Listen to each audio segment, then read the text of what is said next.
नमस्कार साथियों, मैं मनीष बिवाल आप सभी का आपके अपने चैनल में तहे दिल से स्वागत और अभिनंदन करता हूं। मैं उम्मीद करता हूं कि आप सभी शानदार, जबरदस्त और जिंदाबाद होंगे और आप सभी की कक्षा 11 की जो तैयारियां हैं वो बिल्कुल धमाकेदार चल रही होंगी।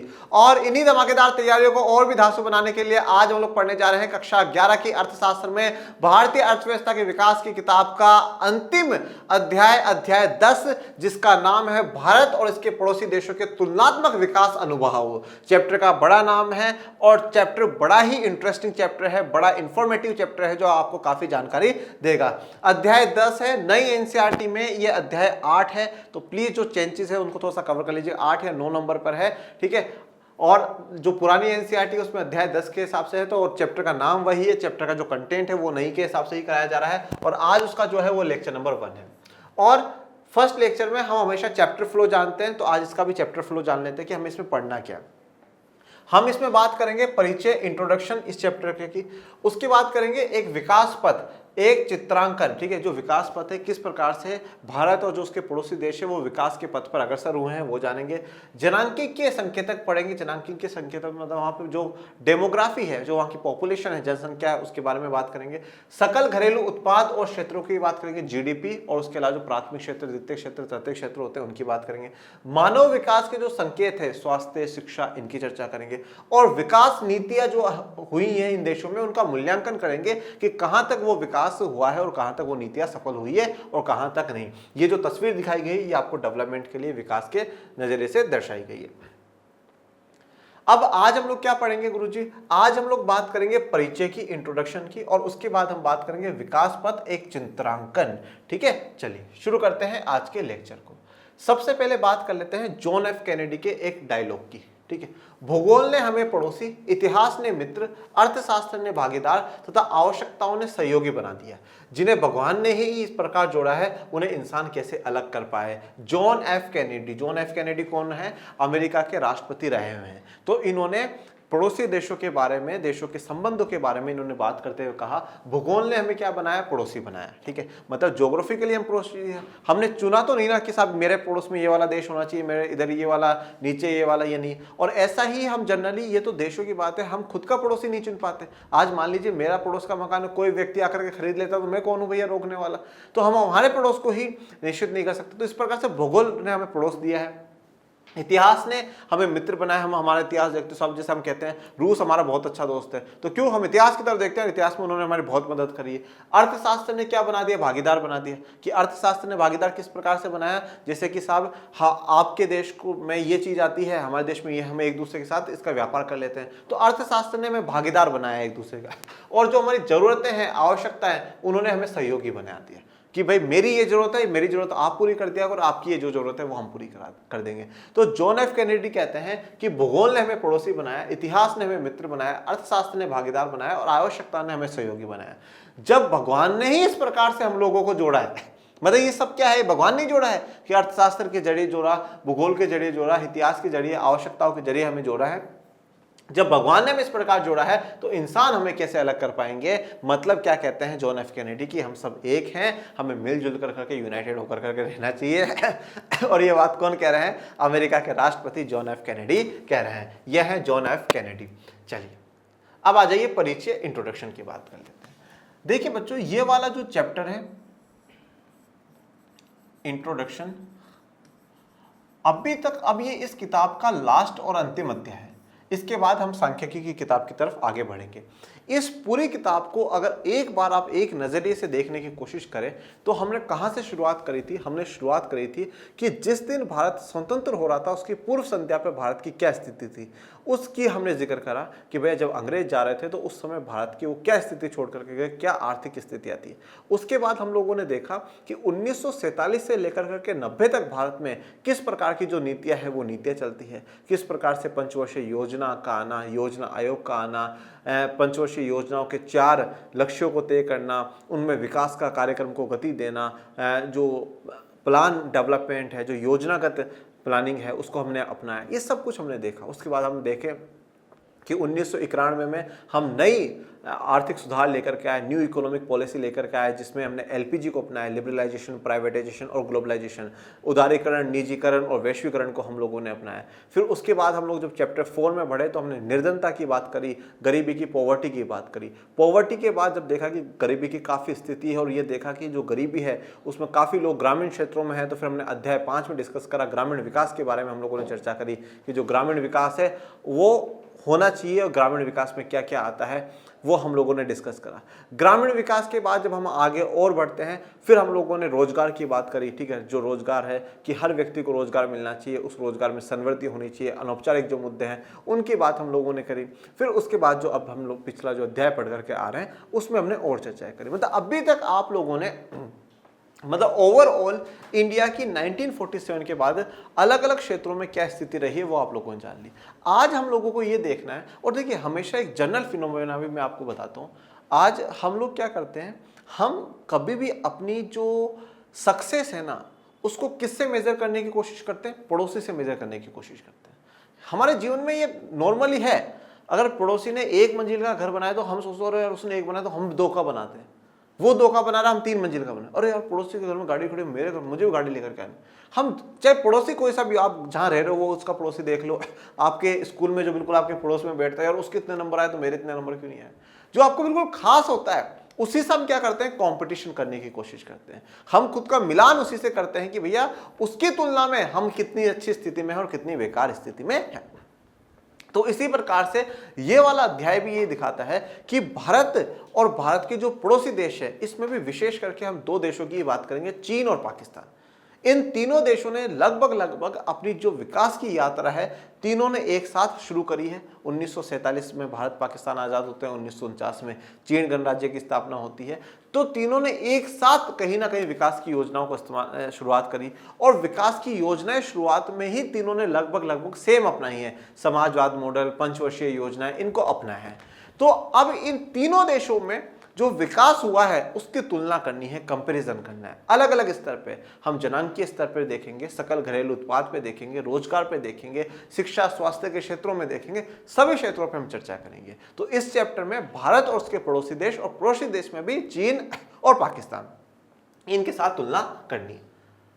पिछली इकाइयों में हमने भारत के अनेक विकास अनुभवों का विस्तार से अध्ययन किया। तो अभी तक जितने भी आपने अध्याय पढ़े हैं उन सब में हमने भारत के अनेक जो विकास अनुभव है उनके विस्तार से अध्ययन करा है, ठीक है। ग्रामीण विकास की हमने बात करी, हमने रोजगार में लोगों की बात करी, हमने एलपीजी की बात करी, हमने 1945 से 90 तक की जो योजना, 47 से 90 तक योजना चली उनकी बात करी। तो अनेक जो विकास भारत ने किए हैं उन अनुभवों का विस्तार से हमने अध्ययन करा, मतलब जीरो से हमने उनके बारे में अच्छे से अध्ययन करा है, उनको पढ़ा है अभी तक इस पूरी किताब में। हमने यह भी अध्ययन किया था कि भारत ने किस प्रकार की नीतियां अपनाई और उनके विभिन्न क्षेत्रों पर किस प्रकार के प्रभाव पड़े। अभी तक आपने यह भी देखा कि भारत ने किस प्रकार की नीतियां अपनाई। तो जैसे हम कहते हैं कि हम 1947 से लेकर करके 1991 तक हमने जो नीति अपनाई, बंद अर्थव्यवस्था की नीति अपनाई। हमने बंद अर्थव्यवस्था की नीति अपनाई कि हमें हमारी अर्थव्यवस्था को कैसा रखना है, बंद रखना है। इस बंद अर्थव्यवस्था में हमने क्या करा, हमने समाजवादी जो मॉडल है वो समाजवादी मॉडल हम लोगों ने अपनाया। और इस समाजवादी मॉडल में हमने क्या है, जो पंचवर्षीय योजना है वो पंचवर्षीय योजना हम लोगों ने अपनाई। पंचवर्षीय योजना हम लोगों को बिल्कुल करनी है, बंद अर्थव्यवस्था समाजवादी पंचवर्षीय योजना, ठीक है। तो 1947 से 1991 तक का अगर आप दौर देखेंगे, मतलब चैप्टर 1 में जो आपने पढ़ा कि जब अंग्रेज गए तब वो क्या कंडीशन छोड़ के गए, 1947 से 91 तक हमने ये सब कुछ करा। उसके बाद अगर आप देखेंगे तो 1991 से हमने एलपीजी अपनाया, मतलब हमारी अर्थव्यवस्था को खोल दिया। समाजवाद से हम थोड़ा सा पूंजीवाद की तरफ आ गए। पंचवर्षीय योजनाएं अभी भी चल रही थी, ठीक है। और फिर उसके बाद अगर हम 2015 से देखें तो पंचवर्षीय योजनाओं को बंद कर दिया गया, योजना आयोग को हटा दिया गया और नीति आयोग आ गया, ये भी अपन ने पढ़ा है। तो अभी तक हमने अलग अलग प्रकार से नीतियों को अपनाया है और उन नीतियों का विभिन्न क्षेत्रों पर किस प्रकार का प्रभाव पड़ा है वो भी आपने देखा है कि जब हम समाजवादी मॉडल अपना रहे थे तब क्या था, फिर एलपीजी आने के बाद क्या सुधार हुए हैं, क्या जो है डीमेरिट्स थे उनको कैसे ठीक करा गया, ये सब पढ़ा है। पिछले लगभग 2 दशकों से वैश्वीकरण ने विश्व के प्राय सभी देशों में नवीन आर्थिक परिवर्तन हुए हैं। अब पिछले लगभग 2 दशकों से, मतलब एक दशक में 10 साल, मतलब 20 सालों से, पिछले अगर आप 20 सालों में देखें तो वैश्वीकरण ने क्या है, विश्व के लगभग सभी देशों में नवीन आर्थिक परिवर्तन हुए हैं। मतलब नवीन मतलब नए जो आर्थिक परिवर्तन है वो हुए हैं। जैसे हम देखें कि 1991 के दौर में भारत में भी हुआ। भारत ने क्या है कि समाजवादी मॉडल, बंद अर्थव्यवस्था को हटा कर करके अपनी पॉलिसी को खोला, अपनी इकोनॉमी को खोला और एलपीजी लेकर के आती है। लिबरलाइजेशन, प्राइवेटाइजेशन और ग्लोबलाइजेशन की जो नीति है वो भारत की सरकार अपनाती है और फिर धीरे धीरे और जो आर्थिक परिवर्तन है वो भारत में हमें देखने को मिलते हैं। इन परिवर्तनों के कुछ अल्पकालिक तो कुछ दीर्घकालिक प्रभाव भी है। भारत भी इनसे अछूता नहीं रहा। और ये जो वैश्वीकरण के हैं तो कुछ जो प्रभाव थे वो तो अल्पकालिक ही थे, मतलब कुछ समय के लिए ही थे, और कुछ प्रभाव ऐसे थे जो दीर्घकालिक थे बच्चों, मतलब दीर्घकाल, लंबे समय के लिए उनका प्रभाव होने वाला था। और वैश्वीकरण का मतलब ये है कि विश्व का एकीकरण, पूरा विश्व का एक हो जाना, यूनाइट हो जाना। और जब एक हो जाता है तो अगर कहीं पर भी कुछ होता है तो उसका प्रभाव सब पर पड़ता है। ठीक है, कहीं पर भी कुछ होता है तो उसका प्रभाव किस पर पड़ता है, सब पर पड़ता है। यही तो वैश्वीकरण है। तो जब यहां पर जो भी प्रभाव हुए, अल्पकाल हुए हो, दीर्घकाल हुए, और वैश्वीकरण हम चल रहे हैं उसमें, तो भारत में भी उसके कुछ ना कुछ प्रभाव होने ही वाले थे। भारत भी इन प्रभावों से अछूता नहीं रहा। यह तस्वीर विश्व की आपके सामने। विश्व के सभी राष्ट्र अपनी अर्थव्यवस्था को सुदृढ़ करने के लिए अनेक उपाय अपनाते रहे। तो विश्व के जो सभी राष्ट्र हैं अपने अपने स्तर पर अपनी अपनी जो अर्थव्यवस्था है, अपनी अपनी जो इकोनॉमीज है, उनको सुदृढ़ मतलब एक अच्छे तरीके से बनाने के लिए अनेक जो उपाय हैं, अनेक जो तरीके हैं वो अपनाते रहे। समय समय पर उन्होंने अपनाए, अलग अलग नीतियां अपनाई हैं। ठीक है, कोऑपरेशन, सहयोग को बढ़ावा दिया है। क्षेत्रीय स्तर पर मिलकर करके संगठन बनाए गए हैं जिससे कि मिलजुल करके काम कर सके। ये सब इसी उद्देश्य से वे अनेक प्रकार के क्षेत्रीय और वैश्विक समूहों का निर्माण करते रहे, जैसे कि सार्क, यूरोपियन संघ, BRICS, ASEAN, G8, G20, BRICS आदि। देखिए अब इसी उद्देश्य से क्या है, क्षेत्रीय स्तर पर, क्षेत्रीय स्तर का मतलब क्या है, एक स्पेशल जो रीजन वाले हैं उन रीजन वालों ने क्या कर लिया, अपना एक ग्रुप बना लिया कि हम सब मिलकर के क्या करेंगे, कोऑपरेशन करेंगे। मतलब हमारे देश की कोई भी कंपनी आपके देश में आएगी, व्यापार करेगी, आपकी आएगी, हम हमारा सामान वहां बेचेंगे, कोऑपरेशन करेंगे, आर्थिक रूप से एक दूसरे की मदद करेंगे। क्षेत्रीय स्तर पर जैसे मैं आपको बताऊं, जैसे सार्क है, सार्क है SAARC, इसको सार्क कहा जाता है, south Asian association regional cooperation. इसके बारे में अगर आपके पास क्लास 12th में पॉलिटी है, अभी पॉलिटी है और क्लास 12th में पॉलिटी है, तो आप इन सार्क के बारे में, यूरोपीय संघ के बारे में आप क्लास 12th में पढ़ लेंगे। ठीक है, और सार्क में इंडिया भी है। उसके बाद यूरोपीय संघ, तो यूरोपीय संघ क्या है, यूरोप के 27 देशों का संगठन है बेटा। यूरोपीय संघ यूरोप के 27 देशों का संगठन है और एक बड़ी मजबूत ताकत है। और इस 27 देशों में से कम 18 देशों में एक सेम करेंसी चलती है। मतलब बड़ी बात है कि 18 देश एक जैसी करेंसी चला रहे हैं। ब्रिक्स, ठीक है, ब्रिक्स BRICS, ठीक है। ब्रिक्स में कौन कौन है, Brazil, Russia, India, China and south Africa. ठीक है, ब्रिक्स क्या है, Brazil, Russia, India, China, south Africa. और अभी हाल ही में ब्रिक्स की मीटिंग हुई है जिसमें 5 देशों को और जोड़ लिया गया है ब्रिक्स में। ठीक है, तो ब्रिक्स ये है। आसियान, आसियान क्या है, ASEAN, association for south east Asian Nations. ये सिर्फ साउथ एशिया था। ठीक है, ये साउथ ईस्ट एशियन है। ठीक है, जैसे आपको सभी को पता है, जैसे ये 4 दिशाएं होती है, नॉर्थ, साउथ, वेस्ट, ईस्ट। तो ये तो उत्तर, दक्षिण, पूर्व, पश्चिम। ठीक है, अब देखो इसने क्या बोला, साउथ ईस्ट। तो साउथ ईस्ट के मतलब ये वाला जो बीच का इलाका, इसको साउथ ईस्ट में काउंट करा जाता है। इसमें टोटल 10 देश है बेटा, इंडिया नहीं है, इसमें ध्यान रखिएगा। G8 ग्रुप ऑफ 8 कंट्रीज हैं। ठीक है, और G20 ब्रिक्स आदि। तो G20 इसमें भारत है, ग्रुप ऑफ 20 कंट्रीज है, मतलब 20 देशों का समूह है। और जैसे आप सभी को पता है, अभी 2023 कि G20 की जो अध्यक्षता कर रहा है, जो मेजबानी कर रहा है, वो भारत कर रहा है नई दिल्ली में। ठीक है, और 9-10 सितंबर को G20 की मीटिंग भारत में होने वाली है। तो इस प्रकार के क्षेत्रीय और वैश्विक समूह का निर्माण समय समय पर देशों ने करते रहे, जिससे कि अपने क्षेत्र के और इन देशों के बीच में क्या है, जो आर्थिक संबंध है वो बेहतर हो। मतलब हम ज्यादा से ज्यादा इन सभी देशों के बीच में व्यापार हो और अपनी अर्थव्यवस्था को और भी मजबूत बनाया जा सके। ये एक आपको लोगो दिखाया है किसका, सार्क का, south Asian association regional cooperation.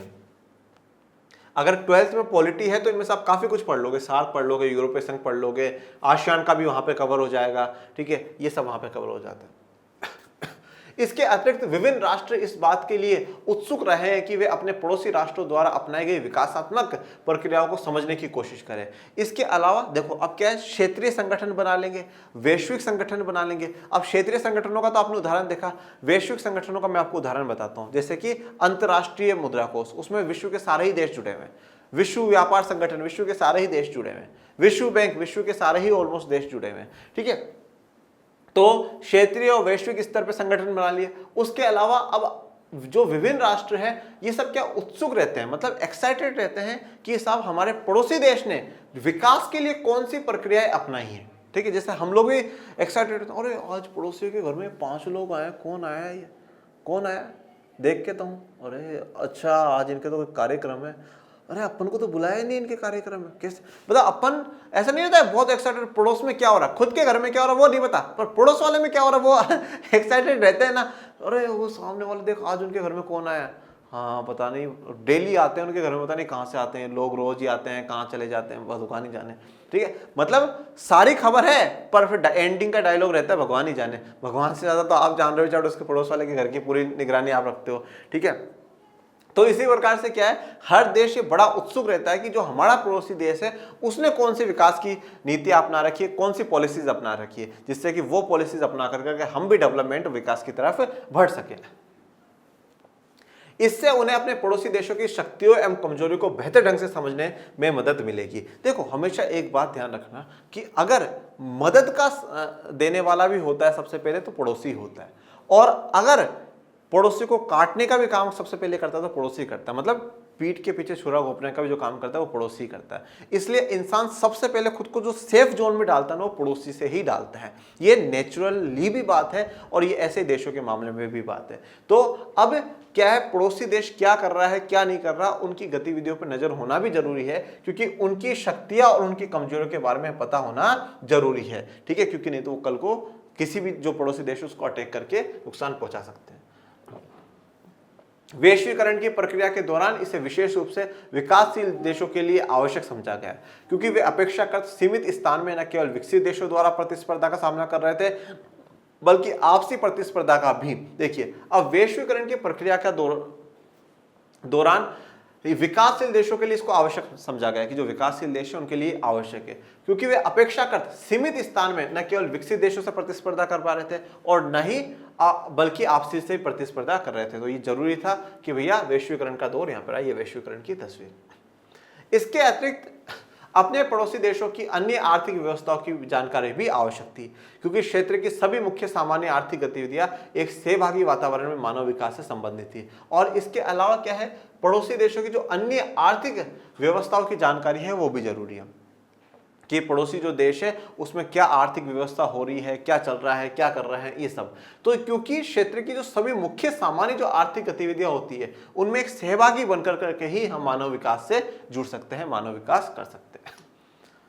इस अध्याय में हम भारत और उसके दो बड़े पड़ोसी राष्ट्र पाकिस्तान और चीन द्वारा अपनाई गई विकासात्मक नीतियों की तुलना करेंगे। तो यहां पर हम लोग इस अध्याय में भारत और भारत के दो पड़ोसी राष्ट्र पाकिस्तान और चीन, इनके द्वारा जो अपनाई गई विकासात्मक नीतियां हैं, मतलब ऐसी नीतियां जो विकास के लिए अपनाई गई है, मतलब डेवलपमेंट के लिए अपनाई गई है, ऐसी नीतियों के बारे में हम लोग यहाँ पढ़ेंगे और तुलना करेंगे कि भारत में क्या नीति रही, पाकिस्तान में क्या नीति रही और चीन में क्या नीति रही। तो ये चीन का और पाकिस्तान का झंडा।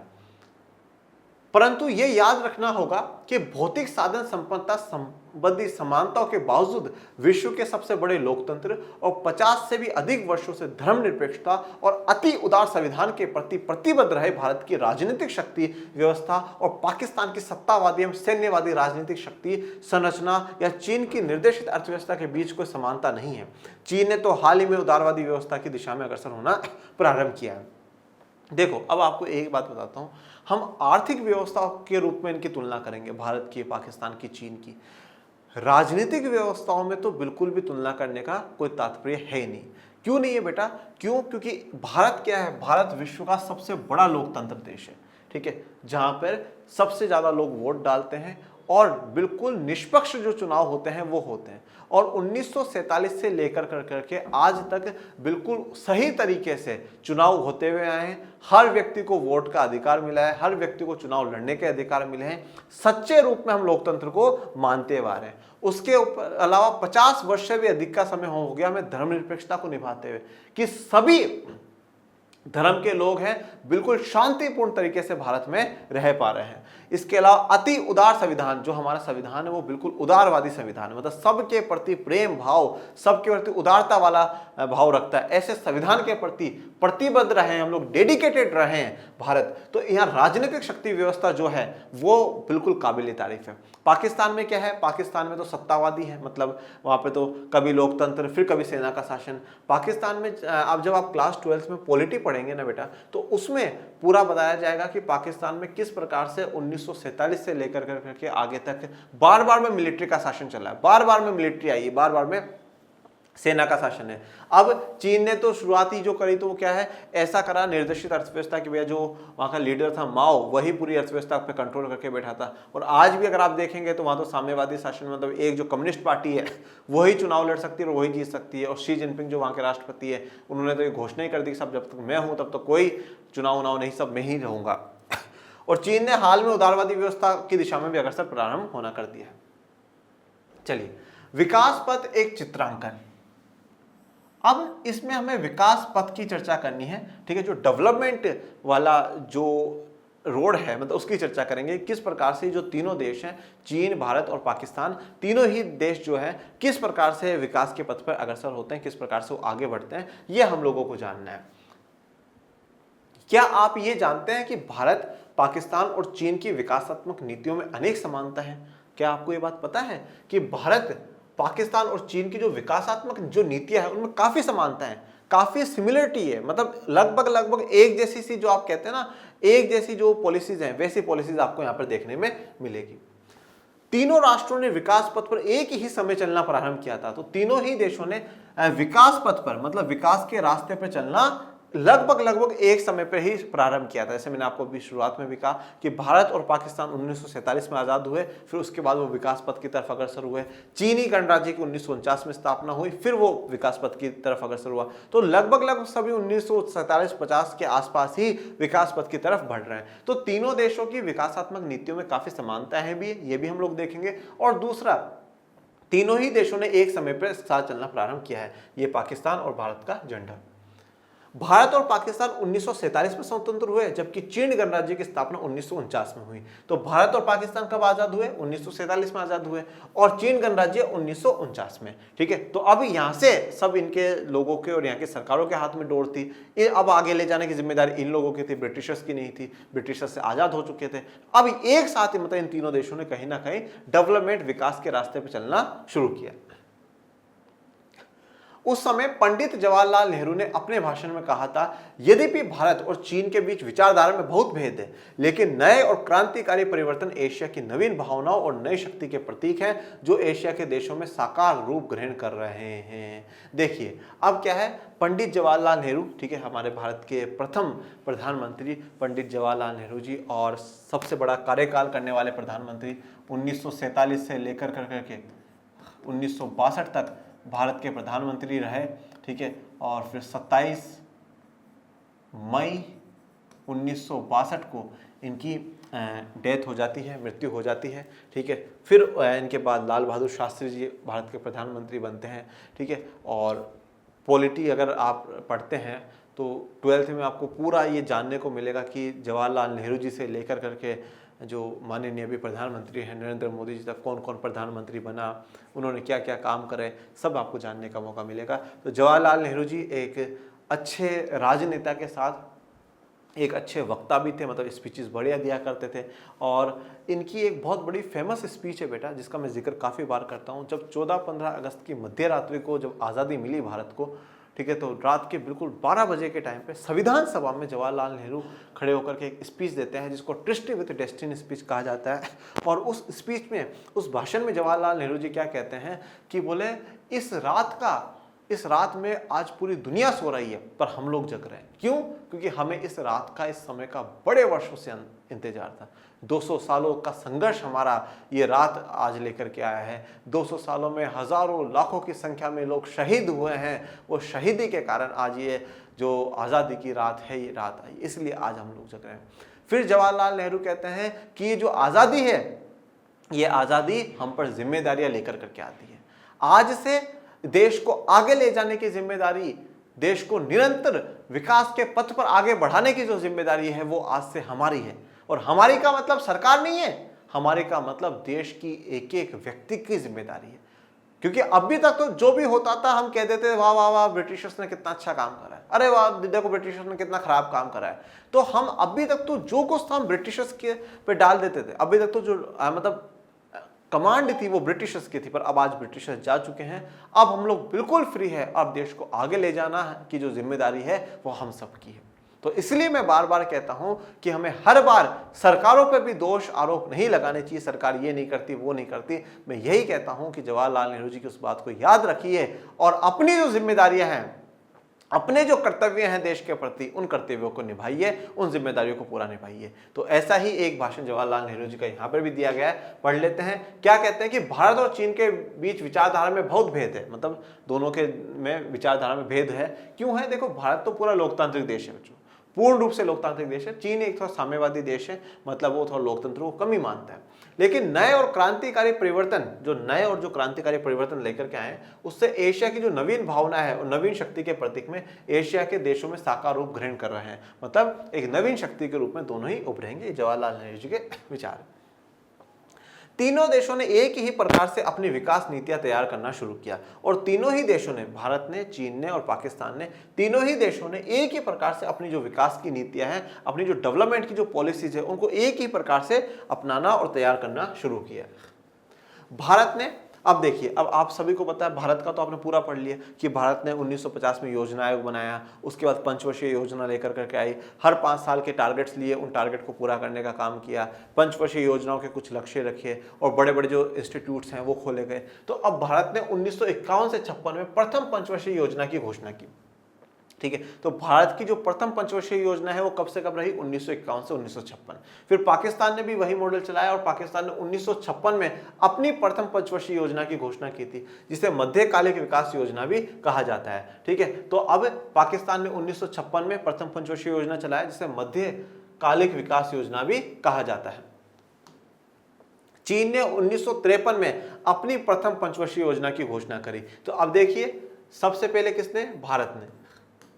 भारत ने 1951 में, उसके बाद चीन ने 1953 में और पाकिस्तान ने 1956 में। ठीक है, तो 1951, 1953 और 1956 में तीनों ही देशों ने पंचवर्षीय योजनाओं की शुरुआत करी। पंचवर्षीय योजनाओं का मतलब लगभग ऐसा है कि कहीं ना कहीं थोड़ा सा ऐसा मॉडल जहां पर सरकार कंट्रोल कर करके तय कर रही है कि सब ऐसा ऐसा होना चाहिए। तो कहीं ना कहीं समाजवादी मॉडल का प्रभाव रहा और तीनों ने एक प्रकार से ही पंचवर्षीय योजनाओं की ही शुरुआत करी है। वर्ष 2018 में पाकिस्तान ने 12वीं पंचवर्षीय विकास योजना 2018 से 23 पर कार्य शुरू किया है, जबकि चीन अपनी 14वीं पंचवर्षीय योजना 2021 से 25 पर काम कर रहा है। तो अगर आप देखेंगे तो पाकिस्तान में वर्ष 2018 में 12वीं पंचवर्षीय योजना शुरू करी गई है। ठीक है, 2018 में 12वीं पंचवर्षीय योजना शुरू करी गई, मतलब 2018 से पहले 11 पंचवर्षीय योजनाएं पूरी हो चुकी हैं और अब ये कब से कब तक चलेगी? 18 से 23 तक चलेगी। चीन ने अपनी जो 14वीं पंचवर्षीय योजना है वो शुरू करी कब? 2021 से 25 तक चल रही है। भारत की जो वर्तमान योजना है वो 12वीं पंचवर्षीय योजना है, 2012 से 17 पर आधारित है। अब देखिए, 2012 से 17 पंचवर्षीय योजना जो मॉडल है वो था योजना आयोग का, परंतु 2015 में ही क्या करा गया? प्रधानमंत्री नरेंद्र मोदी जी के द्वारा योजना आयोग को हटा करके नीति आयोग लेकर के आ गया। नीति आयोग की फुल फॉर्म क्या है? National institute for transformation of India, Bharat को बदलने वाला जो एक संस्था है वो है। तो मार्च 2017 तक भारत में पंचवर्षीय योजनाओं पर आधारित विकास नीति अपनाई जाती थी। तो ये वाली तो नीति वैसे ही 2015 में खत्म हो गई, तो बस वहां तक ही चल रही थी। फिर उसके बाद ये पंचवर्षीय योजना वाली जो विकास नीति है अपनाई जाती थी।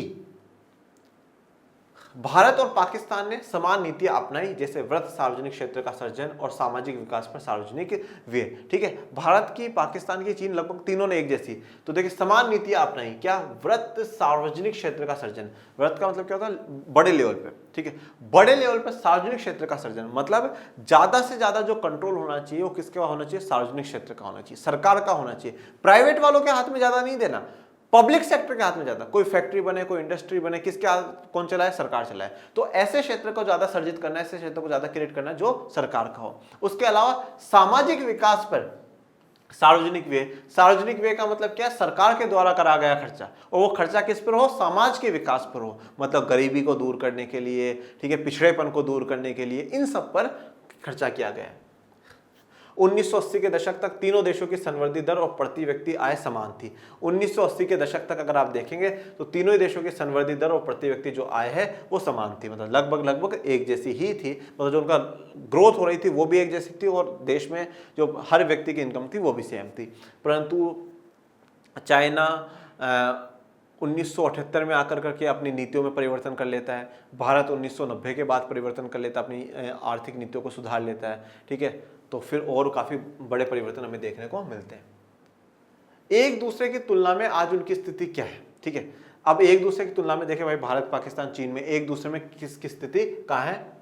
इस प्रश्न का उत्तर देने से पहले आइए हम चीन और पाकिस्तान की विकास नीतियों के ऐतिहासिक पथ की जानकारी लें। ठीक है, इस वाले विकास पथ एक चित्रांकन में हमें क्या पढ़ना है? हम देखेंगे कि चीन ने, पाकिस्तान ने, इन्होंने, भारत ने किस प्रकार से अपनी जो नीतियां है वो चलाया, उसका पूरा जो एक बार इतिहास है ना वो जान लेते हैं। इंडिया का तो हम पूरा पढ़ करके आए हैं, अब चीन और पाकिस्तान का और कि भाई जो इनके विकास नीतियों का है उस ऐतिहासिक पथ की थोड़ी सी जानकारी ले लें, फिर जानेंगे कि भाई किसकी तुलना में किसकी स्थिति कैसी है।